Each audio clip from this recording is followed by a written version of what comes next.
Hi everyone, welcome to my channel. Thanks for joining.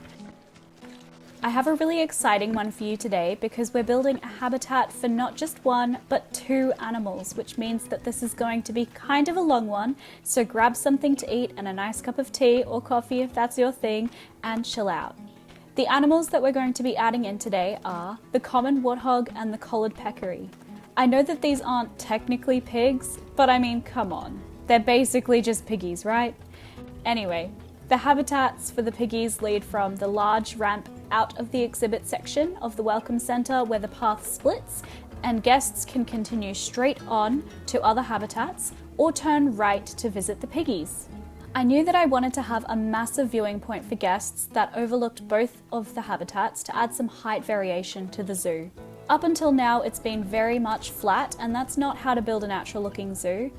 I honestly think that would be a great challenge. You can't use any terrain modification other than for water and make your zoo still look good. I played around with the pathing a little bit until it was curved properly.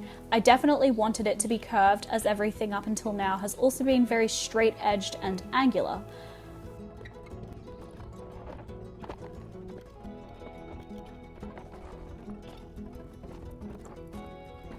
I struggled a bit to get the barrier to curve how I wanted so that it would be right up against the path. I also considered extending it so that the animals could access underneath the path, but I opted against it because in my experience, when that's an option for them, they always freak out no matter how many security be quiet signs you add, and I hate notifications constantly appearing about stressed animals. Fun fact, piggies are actually one of my fiance's favourite animals. Piggies and otters. So these habitats were ones that he was really excited to see. He also agrees that both of these animals are basically just piggies. I wanted the water source to be shared across both habitats, obviously with a barrier in between. My main water pump location was great for these habitats, so I wasn't restricted with my placement, but the middle made the most sense. I initially added in a chain fence through the middle of the habitats, but I added some decorative rocks to it and I liked that look a lot more, so I just turned the chain link fence into a null barrier instead. I used random rotation on to make the rock wall look as natural as possible as I built it out.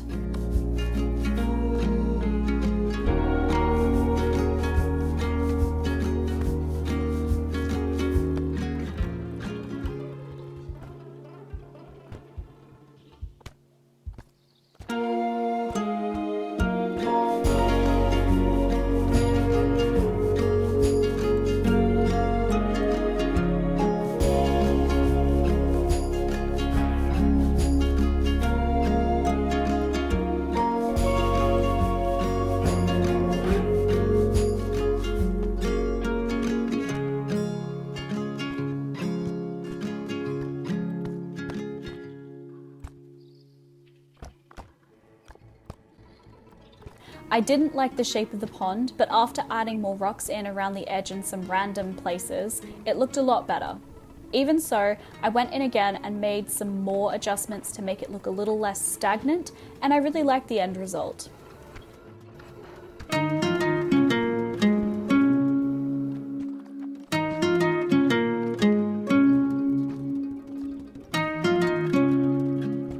I compared the size of each habitat, and one is just a little bigger than the other, so I was really trying to figure out which animal would be going into each habitat.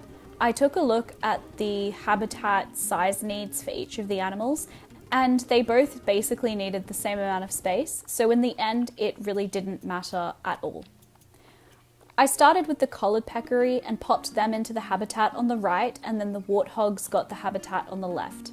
Brief intermission for some zoo management to make sure my staff is all trained up and the new habitats were within a working zone.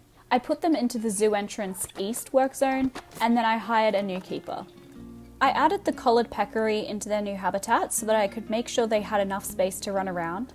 They had no hard shelter, so I had to get cracking on that first. The hard shelter for the aardvarks and anteaters is quite artificial, which I don't mind for parts of the zoo, but for these habitats I'm going for a more natural vibe, so I built their hard shelters out of the same rocks as the wall separating the habitats. I tried to make it slope up a bit so that it's not just super flat, and for realism I added in a column to hold it up. In my mind, the other half of the shelter is being held up by the fence. I want both habitats to feel same but different, so I duplicated the same hard shelter across into the warthog's habitat. Once the hard shelter situation was sorted, I started on some landscaping for the peccary piggies. They love soil and sand and a touch of grass and rock. I added the soil around the water and the sand a little further out and under their hard shelter. I figured it might feel a little bit nicer for them to sleep on some nice soft sand instead of soil, which might be a bit rocky. Thankfully, the peccaries have some enrichment stuff in common with the aardvarks and anteaters, so I don't have to do any research for them yet, and they can still be super happy right off the bat. They do like quite a lot of plant coverage, but I didn't have many tree options that I liked, so I used a lot of bushes instead and popped a few palm trees in around the place.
Now I'm moving on to the common warthog's habitat. Their hard shelter was obviously all good, and I honestly didn't have to do much to their terrain paint either. They like a little bit of everything, so I just made some minor touches to make sure it was all in the green. They had similar enrichment items to the peccaries, but I added them in different locations so it didn't look identical.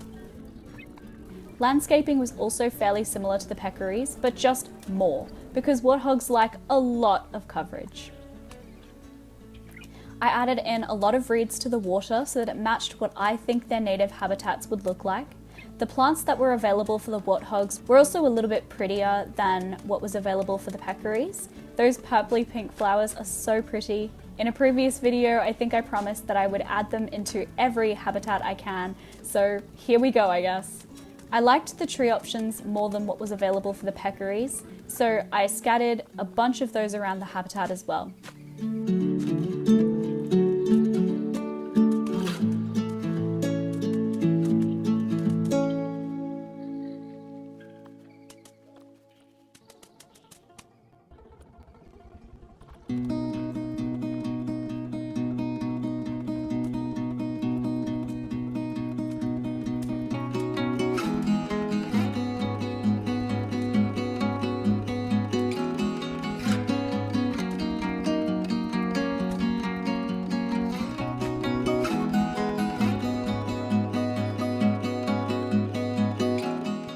I went in again and made some more adjustments to the fence so that the curve was smoother.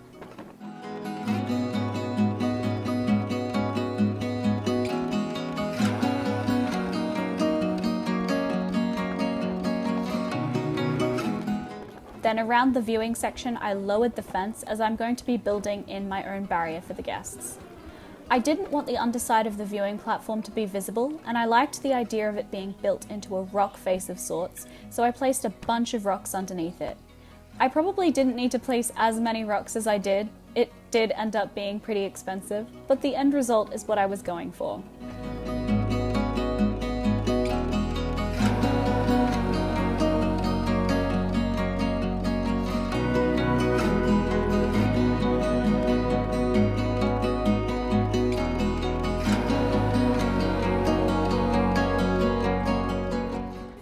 I extended the rocks out to hide the barrier as well, so it almost looks like a cliff.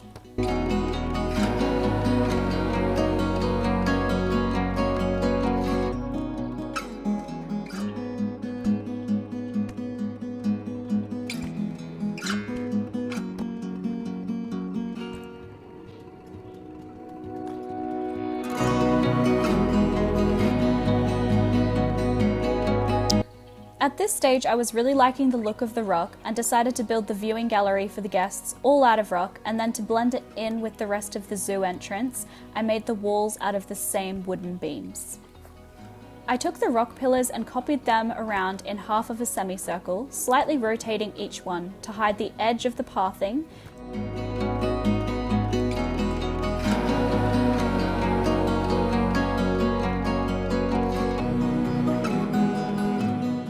Then selected half of the semicircle and duplicated it to the other side, making some minor adjustments to the rocks so that they were placed correctly.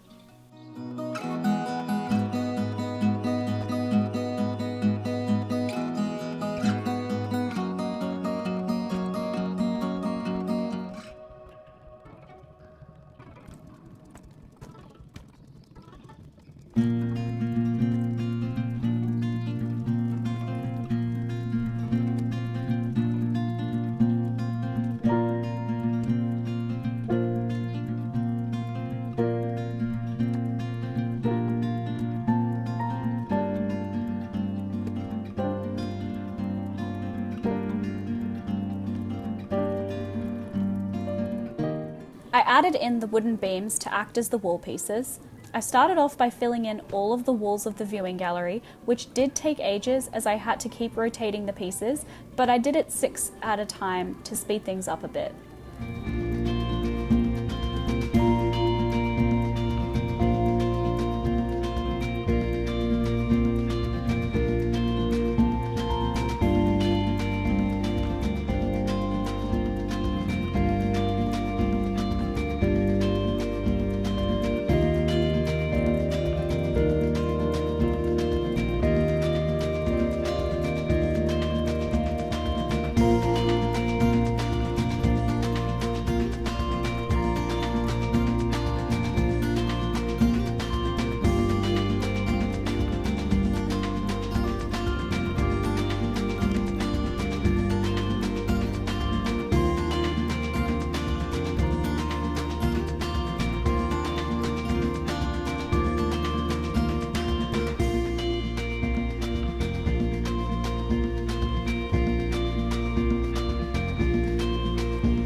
Then I selected the rocks that were covering the pathing at the base and copied them so they formed the edge of the ceiling as well.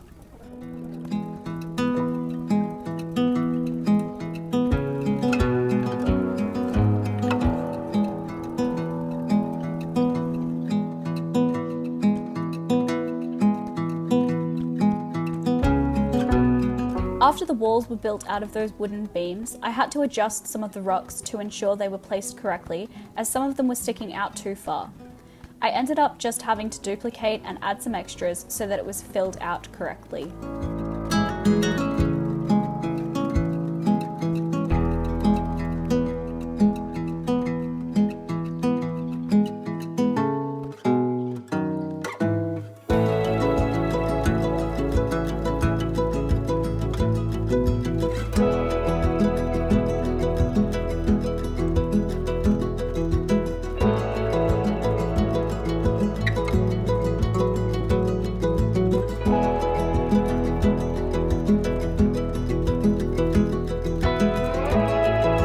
Once the main part of the structure was complete, I had to make space for the windows so that the guests could obviously see the animals. So I counted out where I should cut out the windows, and I think it was something like every 15 beams I would cut out 20, except for the massive main middle window, which was more.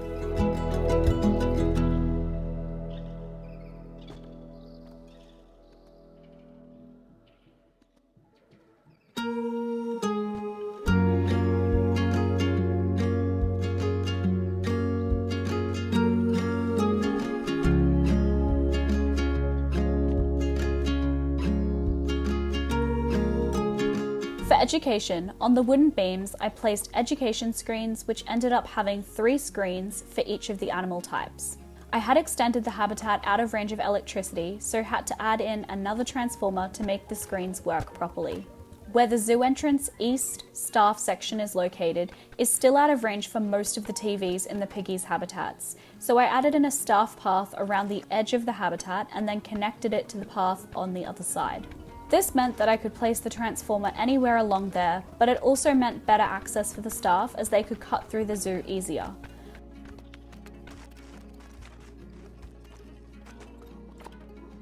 I took the opportunity to include a water pump as well to extend the water supply further out into the zoo.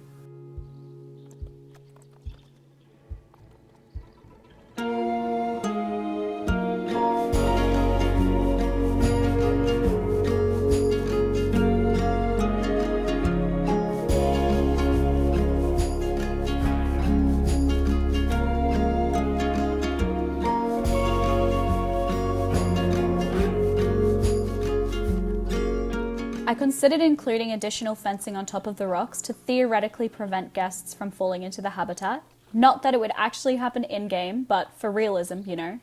But I couldn't find anything that I liked enough. And then I thought about making the rock base a little higher, but I didn't really like the look of that either. So I just made the pathing have railing along those points.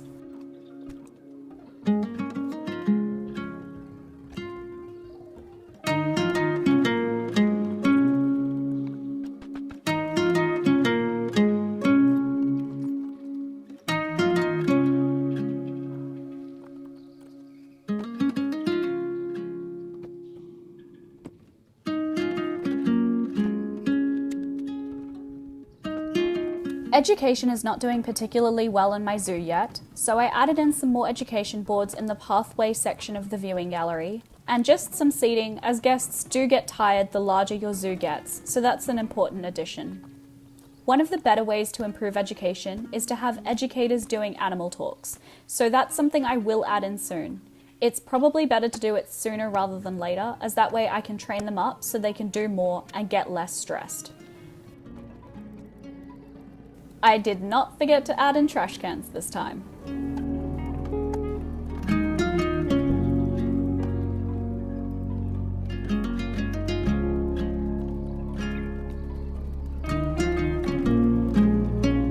Now I'm starting on the roof and I'm pretending that this is like a mud hut or a cave, so I built a curved ceiling out of rocks and duplicated around.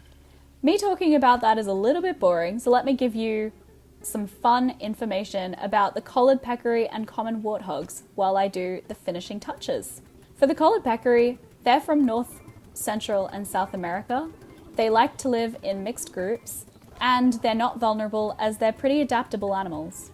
The Common Warthog is pretty similar, but they're from sub-Saharan Africa instead. They also live in groups and they're also not vulnerable, but they're often hunted as they're viewed by humans as pests.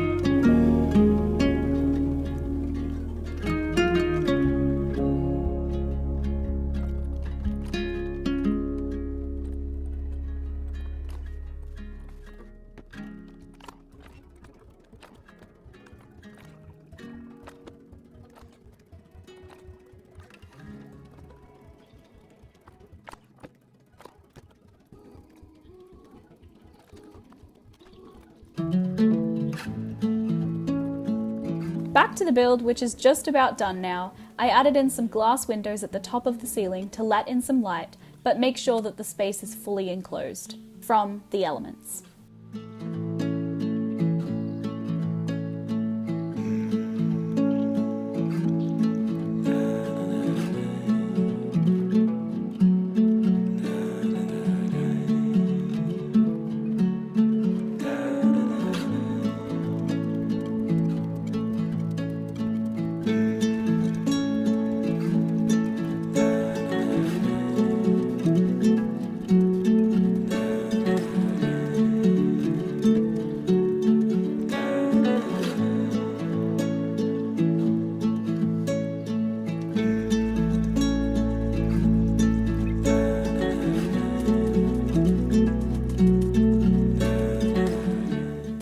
everything that I have for you today. As always, if you have any suggestions or any animals that you'd like to see me add into the zoo, please leave them in the comments below. Thank you so much for watching, and I hope to see you in the next one. Bye!